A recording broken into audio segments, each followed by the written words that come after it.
అలాగే sir robotic నీ రిప్లేస్మెంట్కి ఎలాంటి ఎక్విప్మెంట్ యూస్ చేస్తారు? మేము ప్రస్తుతానికి కొరి రోబోటిక్ సిస్టమ్ వాడుతున్నాం.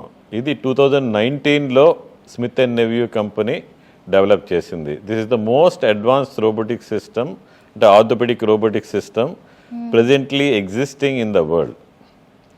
సో పాత మెషిన్కి కొత్త మెషిన్కి డిఫరెన్స్ ఏంటంటే ఇది చాలా కాంపాక్ట్గా ఉంటుంది, 75 kgs ఉంటుంది. అన్లైక్ ప్రీవియస్ మెషిన్స్ చాలా హ్యూజ్గా ఉంటాయి.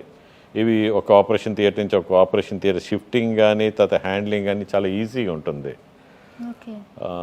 తర్వాత ఈ కెమెరాస్ కానీ ట్రాకింగ్ సిస్టమ్స్ కానీ బోన్ కటింగ్స్ కానీ చాలా అడ్వాన్స్డ్గా ఉండడం వల్ల చాలా క్విక్గా జరుగుతూ ఉంటుంది. సర్జరీ క్విక్గా అవుతూ ఉంటుంది, ప్రిసైజ్గా ఉంటుంది.